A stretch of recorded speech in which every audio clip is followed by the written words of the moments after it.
Bonjour les amis, bienvenue sur PowerTrade, la chaîne des stratégies d'investissement simples et efficaces. Aujourd'hui nous sommes samedi et je vais prendre l'avion dans quelques heures pour revenir sur Paris. Donc avant de revenir sur Paris, je vais vous faire une petite vidéo concernant l'ensemble de tout ce qui s'est passé vendredi. Vous excuserez ma petite voix, j'ai chopé un petit coup de froid.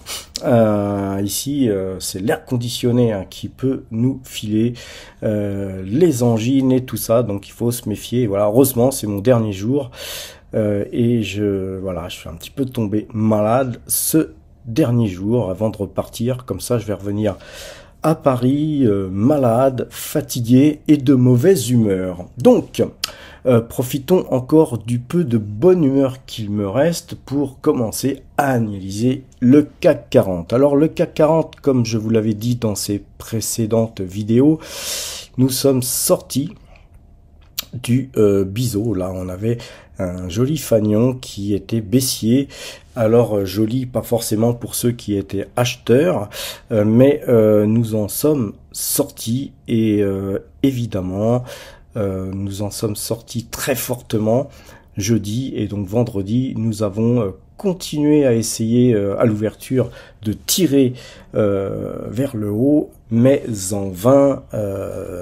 Certains paramètres ont fait que le marché s'est redégonflé et revenu peu ou prou au cours de clôture de jeudi, ce qui n'est pas forcément quelque chose de négatif.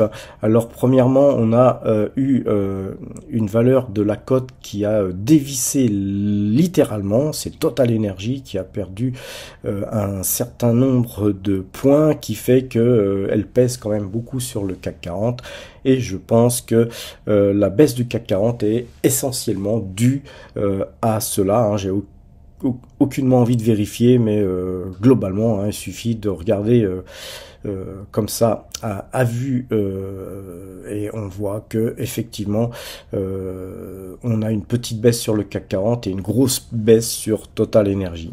Alors, quel est l'objectif sur le CAC 40? L'objectif serait ce minimum, l'objectif minimum serait ce trend violet que je vous ai tracé.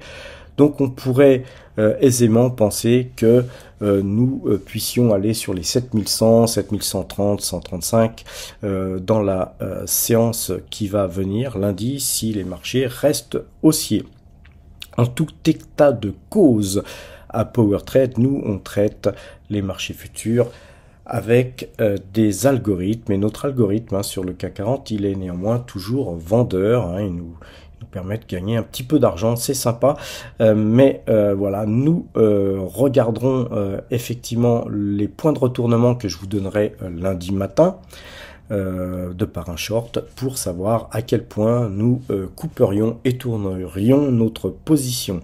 Concernant le DAX, on n'a pas tout à fait la même figure, puisque là on a tenté de casser ce trend, et je vous rappelle, on va revenir sur le CAC 40. Je vous rappelle encore une fois l'image de l'île. Vous voyez que là ici on n'a pas vraiment une île, puisque le plus bas ici qu'on a sur cette bougie là et le plus haut ici se sont très légèrement chevauchés. Donc en fait ça invalide dans les faits la figure de l'île, mais visuellement vous en conviendrez qu'on voit une île. Et donc quand on a une île comme ça, et puis que les marchés partent dans un sens, ça pourrait être une île baissière ou une île haussière, que ça part en général très violemment, et que ça va souvent beaucoup plus loin.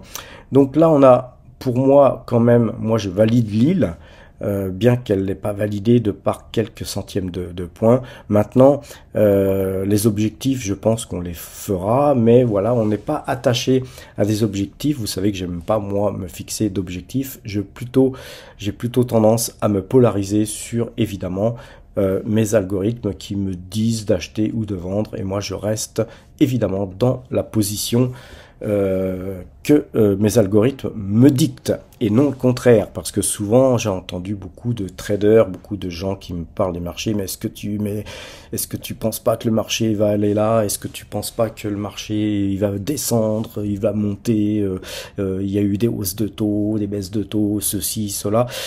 Moi, je n'en sais rien, les amis. Je suis pas assez fort pour vous dire où va aller le marché. Je sais qu'il y en a qui tentent toujours de vous dire le marché, il ira là en fin d'année, etc. Alors, en fin d'année, ils sont vraiment très forts, ceux-là. Hein. Surtout quand on est en début d'année, d'ailleurs. Donc, moi, tout simplement, je cherche la force du marché de par mes algorithmes, la puissance du marché dans un sens ou dans un autre. À partir du moment où mes algorithmes me disent, comme là sur le CAC 40, mais aussi sur le DAX, que nous sommes acheteurs. Et là, sur le DAX, on a vraiment une île. Parce que vous voyez que là, cette île, elle n'a pas été comblée du tout par un centième de point, de rien du tout. On a vraiment une île sur le DAX. Et vous savez, les amis, que le DAX et le CAC 40 sont souvent corrélés avec quelques différences de pourcentage sur des fois 2 ou 3 jours. Mais souvent, ces deux marchés viennent à se rejoindre. Hein. Si vous les superposez, vous allez avoir souvent le même graphique. Donc là, on a tenté cette cassure. Et il ne serait pas étonnant que lundi, nous validions cette cassure dans d'ailleurs même des plus fortes proportions. Et donc dans ce cas-là, on validerait vraiment nos signaux d'achat. Hein. Vous savez que la moyenne 2 jours, 12 jours, hein, si on la met, je ne vais pas vous la mettre, mais elle est forcément acheteuse. Donc nous restons aussi acheteurs sur le DAX, alors que nos algorithmes nous le préconisent. Sur le S&P 500, c'est magnifique, hein. On a un retournement vitesse grand V. Ce que vous pouvez observer, c'est que vous voyez dans toute cette baisse du S&P 500, on va agrandir un petit peu ce graphique, on va zoomer. Ce qu'on peut dire, c'est que, vous voyez, pour descendre là, on a eu une descente aux enfers avec 1, 2, 3, 4, 5, 6, 7, 8 bougies. Vous avez 8, 9 bougies, même si vous comptez celle-là, pour descendre de 4386 à 4100. Donc vous voyez, on a perdu 300 et quelques points en 9 bougies. Et là, vous regardez qu'en 1, 2, 3, 4, 5, 6 bougies, on a quasiment rejoint les plus hauts. Donc en fait, même si on pouvait combler cet espace-là qui nous manque pour arriver sur les plus hauts, en fait, on a été beaucoup plus vite dans la hausse en termes de vélocité que dans la baisse. Ce qui veut dire une chose, c'est que en fait, normalement, ça c'est vraiment anormal parce qu'on va souvent beaucoup plus vite dans la baisse que dans la hausse. Donc là, vous voyez que sur le S&P 500, qui est un marché directeur pour le CAC 40 et pour le DAX, nous sommes très haussiers, d'autant que là, vous voyez, vous avez un gap ici entre cette bougie-là et cette bougie-là, mais vous avez aussi un gap ici entre cette bougie-là et cette bougie-là. Ce qui veut dire que cette bougie-là, ici, eh bien, c'est un baby alone. C'est un peu une île, mais une île d'une seule bougie. Et à partir du moment où vous avez un baby alone, ou une île, eh bien, c'est très haussier. Vous voyez, là, ici, on n'a pas d'île sur le S&P 500, mais on a un baby alone. Donc, tout ça va dans le sens de la hausse et va dans le sens de la confirmation de ce que nous donne comme direction nos algorithmes. Parce que n'oubliez pas, nos algorithmes, hein, ils ne nous donnent pas des points exacts où le marché va aller, où le marché va se retourner seulement après calcul. Donc à partir du moment où les algorithmes sont haussiers, nous on reste haussier, mais on ne sait pas jusqu'à où, les amis. Souvent on me disent, oui Patrick, tu sors pas à tel point ou tu sors pas à tel point. Non. Je rappelle la technique, la technologie que nous employons. Donc on emploie une technique qui nous permet d'équilibrer les forces entre les acheteurs et les vendeurs.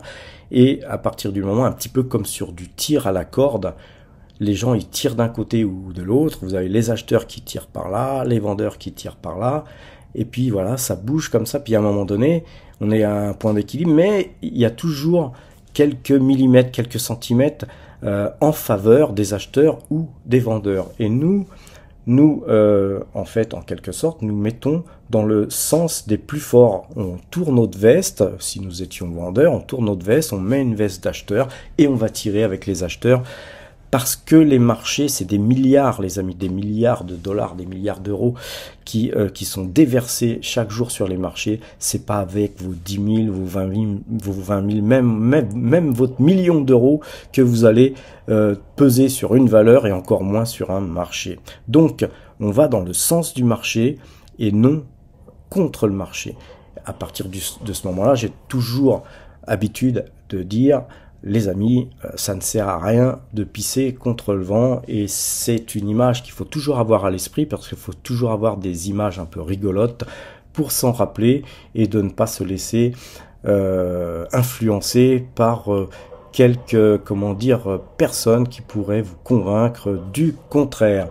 Regardons à présent le Brent. Alors le Brent, on a eu pareil une cassure, mais en vain. Et si on regarde la moyenne 2 jours, 12 jours, hein, moyenne avec laquelle nous traitons le Brent, eh bien on voit que cette moyenne 2 jours, la jaune là, elle a croisé depuis fort longtemps la moyenne bleue qui est la moyenne 12, et donc ce Brent, malgré les tentatives de velléité de hausse, reste vendeur. Nous restons vendeurs sur le Brent, les amis. Concernant l'euro-dollar, eh bien lui, on va retirer la moyenne 2 jours, 12 jours, puisque l'euro-dollar, on est en phase bêta-test, hein, on cherche à travailler l'euro-dollar avec donc une stratégie de parabolique SAR, et vous voyez que cette stratégie nous dit, là, ici, on a un point d'achat, donc nous repassons acheteur sur l'euro-dollar. Et oui, donc sur l'euro-dollar, un retournement de situation. Et en plus, on avait déjà eu un prémisse un petit peu, puisque ce trend avait été cassé, rappelez-vous. Donc, nous sommes là actuellement, effectivement, dans un euro-dollar qui repasse haussier.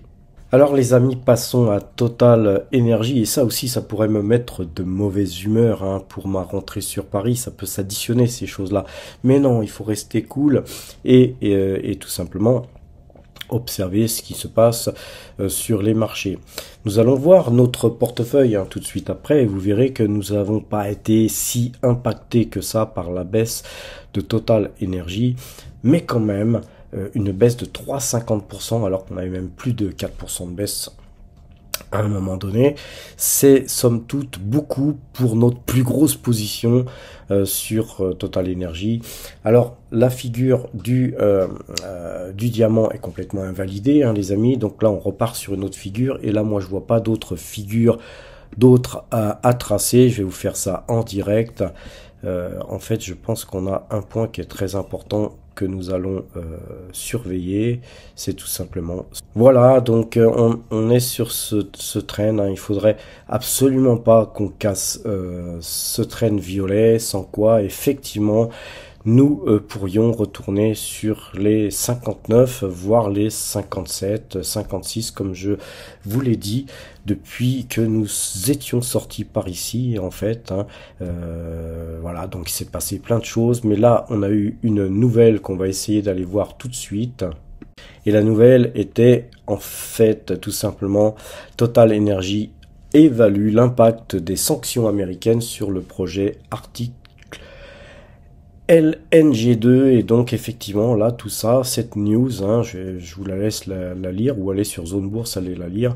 C'est tout simplement les intérêts que garde encore Total Energy dans Novatek qui pose problème, hein, puisqu'il va y avoir des sanctions américaines. Maintenant on en est certain. Voilà, donc il faudrait savoir de combien de millions de dollars, voire de milliards de dollars, qui serait imposé en pénalité à toutes les sociétés qui sont encore en Russie. On sait que Total Energy est la seule pétrolière européenne qui a encore des billes en Russie, et donc effectivement tout ça, certainement que ça va se faire payer très fort, hein, cette stratégie d'être resté. Mais alors on peut pas reprocher non plus à Total Energy de rester dans un marché comme le marché russe, au moins à minima, car effectivement un jour ou l'autre tout ça va s'arrêter, et puis effectivement les gens qui seront déjà en Russie, qui auront toujours un pied en Russie et qui de prime abord auront été en fait fidèles au pays quelque part, hein, ou fidèles aux intérêts de la société en question, effectivement elle sera prioritaire par rapport à toutes les sociétés qui voudront toutes revenir au galop, mais certainement freinées par justement les sociétés qui seront déjà sur place.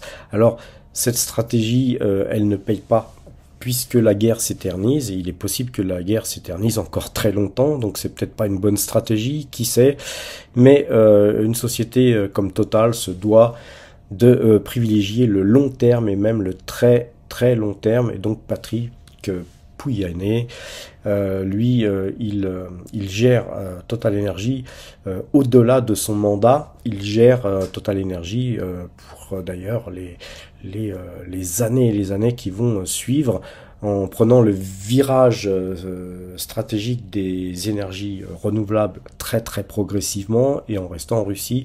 Donc voilà, moi j'aime bien hein, cette stratégie, moi personnellement, de vision long terme. Et donc nous restons hein, sur nos achats d'actions Total. Je vais déplacer ça.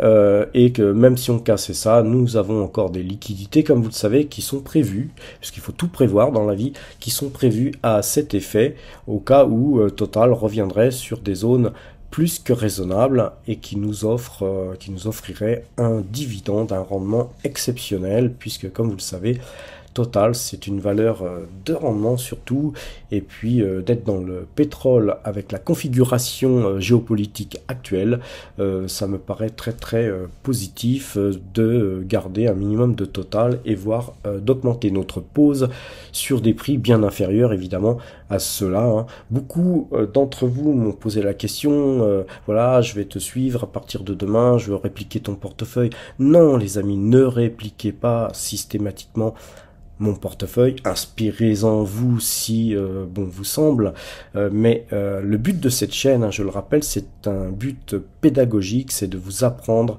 à savoir voler de vos propres ailes, à savoir étudier un marché, à savoir étudier une société, à savoir faire du management sur l'ensemble de votre portefeuille, afin de pouvoir faire comme le portefeuille Power Trade, à peu près du 20%, plus de 20% d'ailleurs, alors que le CAC 40 a du mal à franchir les 10% de hausse, vous voyez.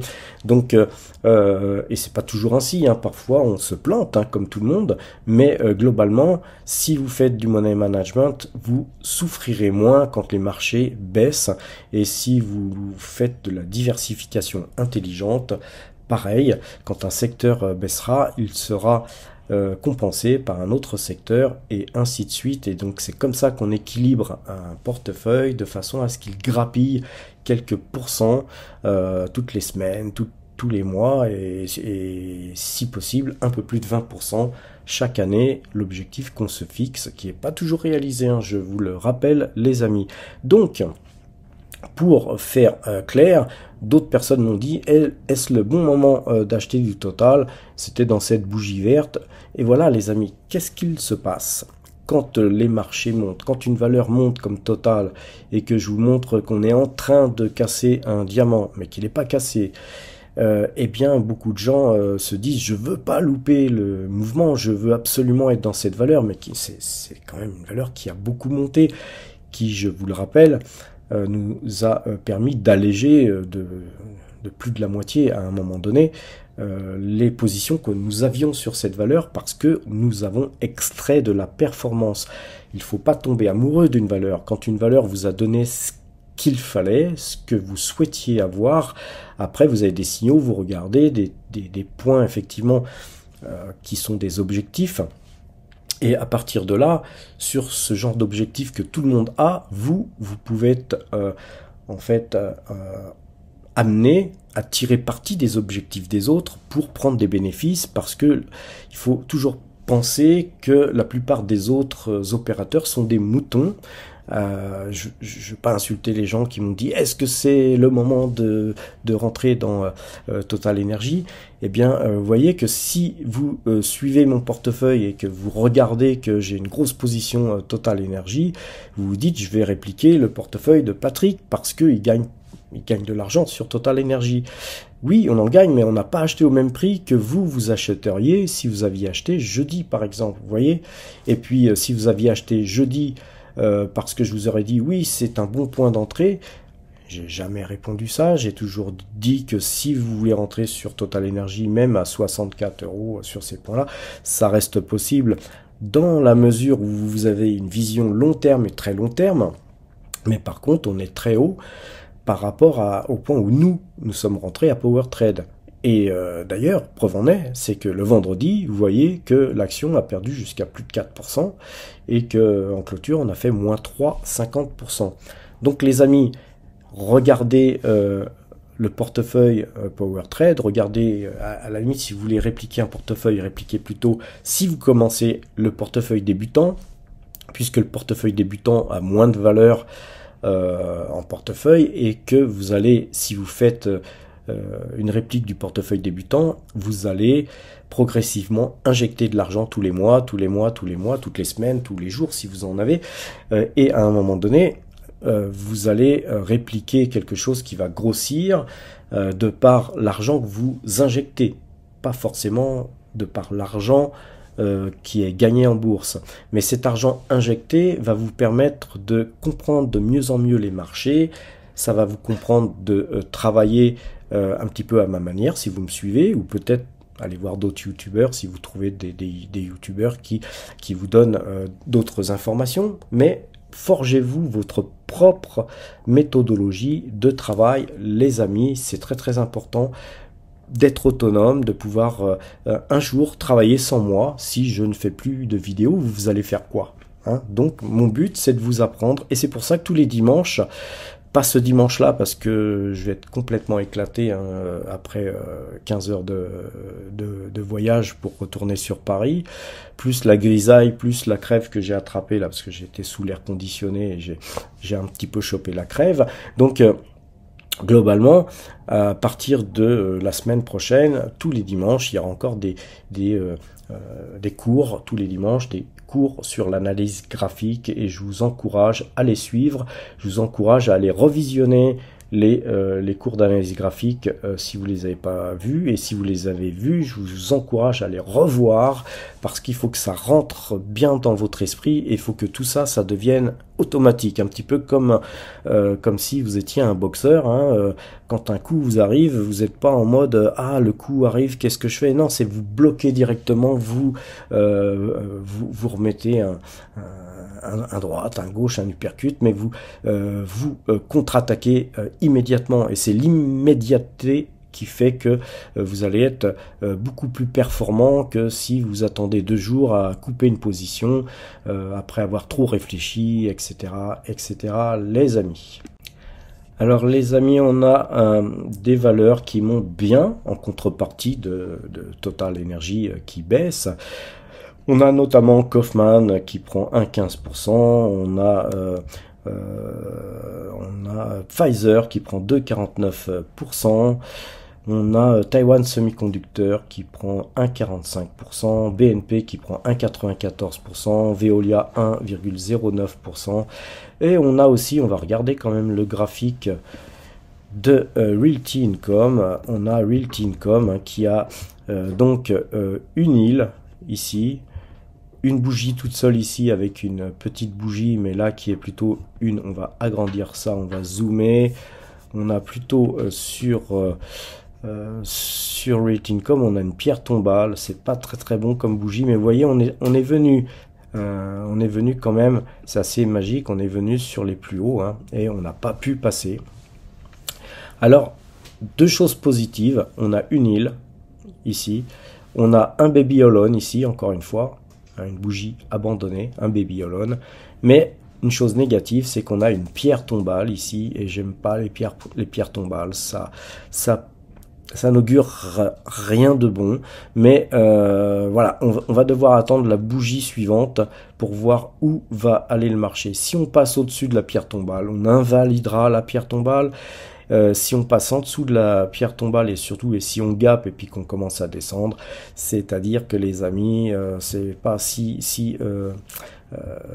sympa que ça et que certainement que Realty Income retracera à la baisse aussi vite peut-être qu'elle a monté.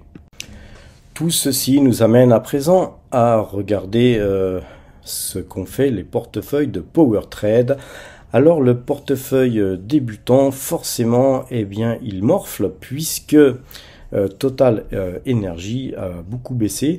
Mais vous savez que sur le portefeuille débutant, nous avons des AdSense qui tombent tous les jours. Donc une partie de cette baisse que nous avons supporté sur Total Energy est regagnée par des YouTube AdSense qui sont tombés, et puis aussi sur BNP qui elle a monté.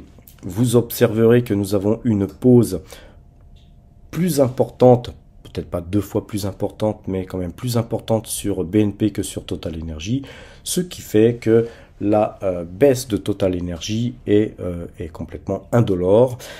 Et ce portefeuille, donc Power Trade, il gagne 231,27% depuis le début de l'année. Rappelez-vous, on avait 350 € au 1er janvier. Aujourd'hui, on a 1159,44 €. Donc voilà, pour ceux qui souhaitent suivre ce portefeuille, et d'ailleurs ceux qui souhaitent répliquer un portefeuille, c'est plutôt celui-là qu'il faut répliquer si vous débutez, et si vous débutez avec une faible somme. Pourquoi? Parce que si ce portefeuille se comportait mal, eh bien vous auriez des faibles pertes puisque vous seriez sur un petit portefeuille qui est, encore une fois, je le rappelle, destiné à vous faire comprendre comment faire augmenter de jour en jour, de mois en mois, d'année en année votre portefeuille. C'est un portefeuille éducatif. Si vous suivez ça, évidemment, vous allez avoir les informations de pourquoi je vous dis que j'achète ceci ou que j'achète cela, mais vous pourrez aussi ne pas forcément opter pour les deux valeurs que j'ai ici par exemple en portefeuille. Vous allez plutôt répliquer la stratégie. Vous voyez, la stratégie de construction d'un portefeuille. Si vous voulez suivre ces deux valeurs qui sont de très très bonnes valeurs hein, pour mettre en portefeuille pour commencer, à mon sens, eh bien vous aurez forcément avec ces deux valeurs un dividende qui va tomber pour BNP chaque année et puis pour Total Energy tous les trimestres. Cette stratégie d'investir ainsi de l'argent que vous gagnez tous les mois, à l'image du portefeuille Power Trade, c'est un portefeuille qui va forcément, vous allez le voir, grossir à une vitesse fulgurante, hein, puisque 231% depuis le début de l'année, c'est absolument énorme, et c'est pour vous prouver qu'on part de zéro, hein, puisqu'il y a 15 mois, on était parti de zéro, et puis qu'on se retrouve de zéro à 1159 €. Pourquoi je fais ça? Parce que j'entends trop souvent des gens me dire oui mais Patrick, moi j'ai trop peu d'argent pour faire de la bourse, c'est trop dangereux, je sais pas comment faire, etc. Là vous avez tous les éléments pour commencer. Vous pouvez commencer de zéro, vous épargnez jusqu'à ce que vous puissiez avoir cette somme maintenant puisque vous prenez les choses en cours, mais après franchement aujourd'hui, hein, quelqu'un qui après si effectivement si vous n'avez pas la possibilité d'épargner quelques euros par mois, ben, ne faites pas de bourse bien sûr, mais dans ce cas mon conseil ça sera pourquoi ne pouvez-vous pas épargner quelques euros par mois? Est-ce une volonté de votre part de dépenser l'intégralité de tout ce que vous gagnez, ou êtes-vous si pauvre que vous n'avez pas assez d'argent pour joindre les deux bouts, comme on dit. Et dans ce cas-là, il faut reprendre à la base la question de pourquoi vous n'arrivez pas à joindre les deux bouts. Peut-être dépensez-vous trop d'argent dans certains pans de vos dépenses. Ça peut être peut-être vous priver d'une voiture. Moi, je connais énormément de gens qui ont une voiture, mais qui n'en ont pas foncièrement besoin.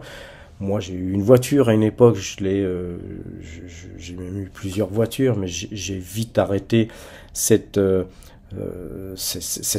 dépense qui qui vous coûte un bras chaque année, entre le parking, l'entretien de la voiture, les réparations, quand vous la revendez, la décote de cette voiture. En fait, c'est pas un investissement une voiture, hein. C'est une dépense, une grosse dépense dans un budget, surtout dans un budget d'une personne de classe moyenne. Si vous habitez à Paris, par exemple, moi personnellement, à un moment donné, je me suis dit, mais j'ai pas besoin de voiture, il y a le métro, il y a les bus, et puis quand bien même il y a grève ou quoi aux caisses, je marche. Paris, c'est pas si grand.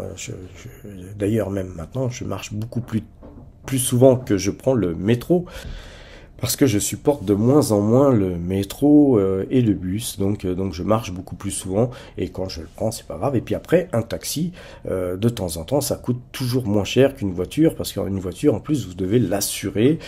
Si vous avez un accident, c'est encore du surplus de dépenses. D'autres personnes n'ont pas de voiture, mais dépensent des sommes énormes dans les cafés tous les soirs à boire des bières. D'autres personnes fument. Enfin bref, il y a toujours un moyen de mettre un peu plus d'argent de côté et de commencer, parce que franchement, une somme de 1000 euros pour commencer, c'est pas grand-chose. Et encore une fois, après, une fois que vous avez les moyens d'investir et que vous avez décidé d'investir, vous pouvez aisément utiliser les liens en description pour ouvrir un compte. Et là, si vous avez 1000 euros, eh bien vous allez avoir une prime de 100 ou 120 euros qui vous tomberont dans les fouilles comme prime de parrainage. Et cette prime de parrainage, elle sera la bienvenue, parce que vous allez faire tout de suite 10% de plus-value immédiate, les amis. Et puis en même temps, PowerTrade touchera aussi une prime de parrainage qui sera automatiquement investi dans ce portefeuille et qui fera grossir le pourcentage et qui nous permettra de racheter de nouvelles actions et de développer de nouvelles stratégies que nous pourrons vous expliquer. Alors, regardons maintenant le portefeuille PowerTrade. Et donc ce portefeuille PowerTrade, eh bien, il rebaisse, hein, bien sûr, la cause étant Total Energy, hein, qui a quand même perdu 3,5%. Mais globalement, par rapport au portefeuille PowerTrade de jeudi, eh bien, nous reperdons 5774 euros. Je vous rappelle qu'on avait gagné un peu plus de 15 000 euros jeudi. Donc, vous voyez, quand on repère 5-6 000 euros après avoir gagné 15-16 000, on n'est pas si impacté que ça. Mais ça fait jamais plaisir, bien sûr, les amis. Alors, bien sûr que j'étais peut-être un peu plus enjoué jeudi que là aujourd'hui, surtout que j'ai une petite grippette. Mais vous savez, il faut toujours relativiser le portefeuille PowerTrade. Là, actuellement, il gagne quand même 22,14% depuis le début de l'année. Et c'est quand même 165 000 euros qui sont engrangés, hein, 165 584 euros qui sont engrangés depuis le 1er janvier. Donc moi, personnellement, vous savez, je suis quelqu'un qui a été toute ma vie légèrement plus que smicard. Donc personnellement, pour moi, c'est absolument magnifique de pouvoir être en capacité de pouvoir vous montrer, vous démontrer la possibilité que les marchés financiers vous offrent, à une condition d'être patient, puisque c'est pas en 3 jours, 8 jours que vous allez avec 1000 euros arriver à développer ça. Ce portefeuille-là, portefeuille PowerTrade, il était il y a 45 ans, il était à peu près à la même valeur, à la même valorisation que le portefeuille débutant que je vous ai présenté juste avant. C'est pourquoi je vous dis que l'indépendance financière, ça prend du temps, les amis. Ne croyez pas que vous allez être indépendant financièrement en 8 jours. C'est quelque chose qui se construit, c'est quelque chose qui se travaille et surtout qui s'apprend. Vous allez devoir apprendre pendant des années avant d'avoir suffisamment d'argent et d'expérience pour pouvoir décider de quitter votre travail ou de partir en retraite avec bien plus d'argent que ce que le système français, hein, le système actuel, vous permet de pouvoir bénéficier. Et sachez que ce que l'on vous donne, c'est vraiment rien du tout par rapport à ce que vous méritez si vous faites ce qu'il faut pour effectivement arriver à un tel portefeuille. À présent, passons regarder un petit peu le compteur à pépettes, ce que nous donne comme gain ou perte sur les marchés futurs. Et le compteur à pépettes, c'est tout simplement un compteur où nous avons 5 marchés futurs que nous travaillons. Et donc ça fait une sorte de petite SICAV sans prétention qui nous permet d'étudier un petit peu les marchés dérivés. Pour ceux qui n'en font pas, c'est toujours intéressant de voir l'orientation des marchés en général, parce que l'orientation des marchés en général pèse aussi sur les titres que vous pouvez avoir en portefeuille. Le compteur à pépettes, pour ceux qui me suivent habituellement, savent pertinemment que c'est le moment du petit pouce bleu. De vous abonner si vous découvrez cette chaîne, et vous abonner ne vous empêche pas de faire un petit pouce bleu, et de activer la cloche vous permettra bien sûr d'avoir toutes les notifications nécessaires à pouvoir être réactif les amis, et on partage avec les amis si cette chaîne vous a plu, c'est qu'elle peut intéresser aussi bon nombre de vos amis. Alors le compteur à pépettes à présent, parce que je sais que vous attendez surtout ça, c'est les pépettes, après les pouces bleus vous vous en foutez, Mais globalement, restons sérieux. Le compteur à pépettes nous fait gagner 180 € sur le trade en cours, ce qui est pas mal. Nous gagnons 2798 points sur cet indice depuis 15 mois, puisque nous travaillons depuis plus de 40 ans sur les marchés futurs, mais nous travaillons à vous montrer les marchés futurs sur PowerTrade depuis 15 mois, et donc 2798 points à 10 € le point, ça fait un peu plus de 27 000 € les amis. Pour ce faire, nous avons traité 49 fois gagnant et 47 fois perdant.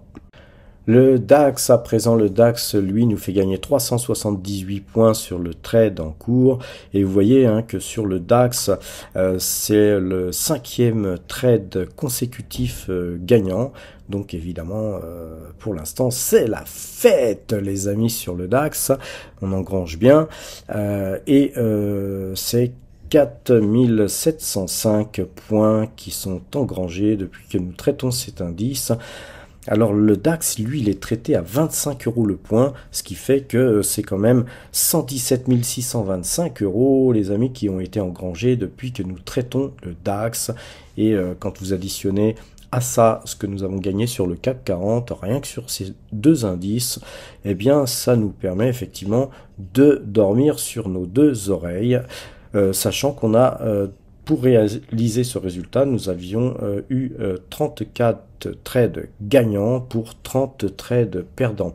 Je vous rappelle qu'on a à peu près un trade sur deux qui est gagnant avec ce système que je vous montre tous les jours, et que à chaque fois que nous rentrons sur ces indices pour acheter ou vendre, c'est un système algorithmique qui nous donne la direction du marché, et nous faisons, nous, à PowerTrade, humblement, une seule chose, nous suivons ce que nos algorithmes nous conseillent de faire. Alors évidemment, on a aussi, là vous voyez, on a eu 1, 2, 3, 4, 5 trades perdants juste avant. Alors évidemment, quand on commence à traiter sur les futurs, il vaut mieux commencer sur une période où on ramasse du pognon que sur une période où on perd une fois, deux fois, trois fois, quatre fois, cinq fois. Ça peut vous démotiver à vous dire mais ce système ça marche pas.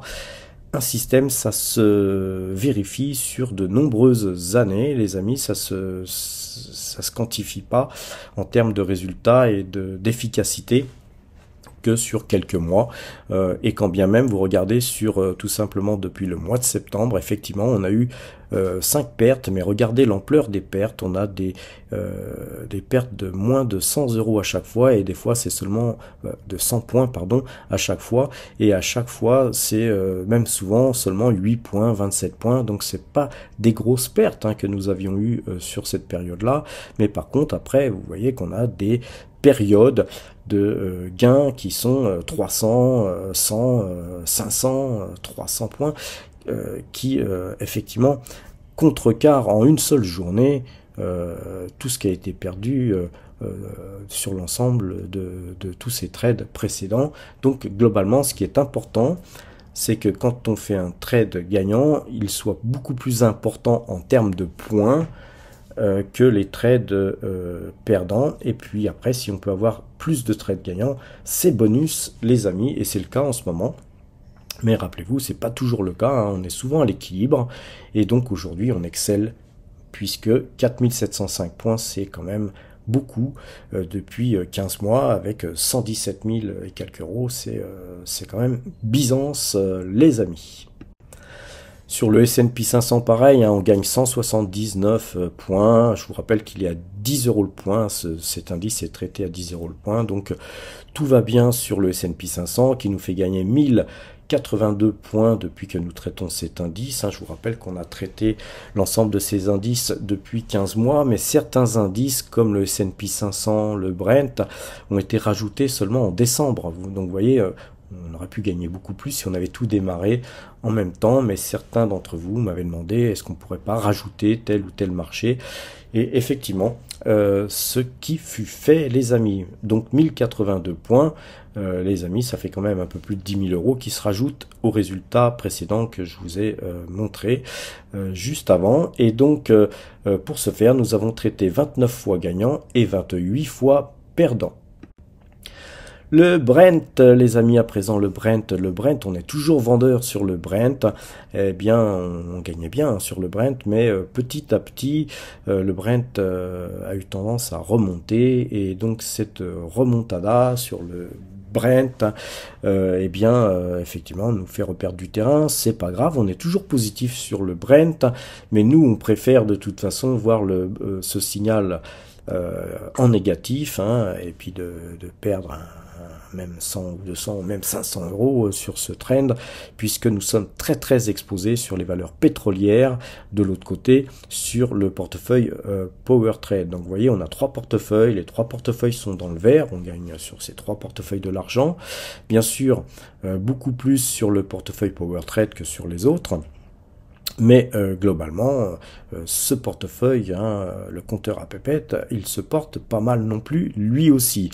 Ce Brent nous fait gagner 32,47 pips sur l'ensemble des trades réalisés, et c'est 18 trades gagnants pour 11 trades perdants qui ont permis de réaliser ce résultat. Je vous rappelle que le Brent est traité avec une moyenne 2 jours, 12 jours, paramétré au cours de clôture.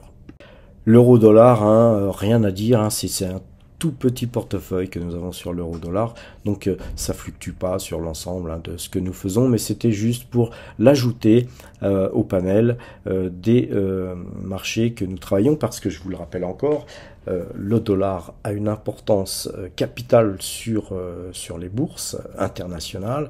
On a aussi le Brent qui a un impact très important sur les marchés, et puis beaucoup plus important encore si vous traitez évidemment les valeurs pétrolières comme à Power Trade nous le faisons.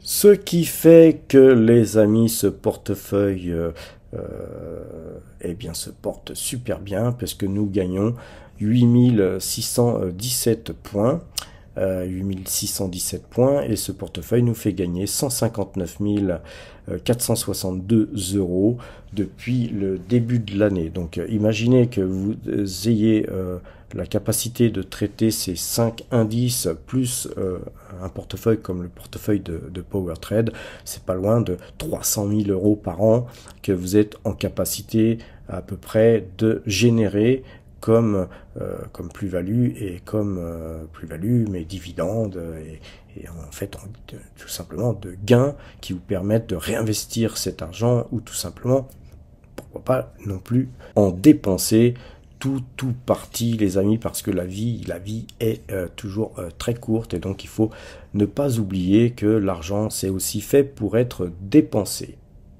Voilà les amis, cette vidéo s'achève. Je vais vous faire en fin de vidéo un petit bonus avec quelques images sur la Thaïlande, et notamment ma piscine préférée, et vous allez voir que cet endroit est absolument magnifique. J'espère qu'un jour vous toutes aisées, vous tous serez en capacité de venir me faire un petit coucou par ici et ce sera avec plaisir que je vous rencontrerai. J'espère que voilà, nous allons toutes et tous gagner plein de pognon à cet effet. Je vous souhaite une bonne fin de week-end et je vous dis donc à lundi les amis. Oui les amis, en fait pour bien travailler, il faut aussi penser à soi, il faut aussi investir en soi, et investir en soi c'est pas seulement acheter des bouquins, étudier et tout, quoi. Il faut aussi investir dans ses plaisirs, les massages, la piscine, le travail au bord de la piscine. Vous voyez là, mon bureau, il est pas mal mon bureau, hein. Et je peux vous dire que quand on travaille dans des conditions pareilles, effectivement, on n'a pas l'impression de travailler. Et ça, c'est important, de faire le métier qu'on aime, de faire ce qu'on aime, et puis dans les endroits qu'on aime, et avec les gens qu'on aime. Donc vous voyez, je vous donner des exemples. Quand on travaille avec des gens, on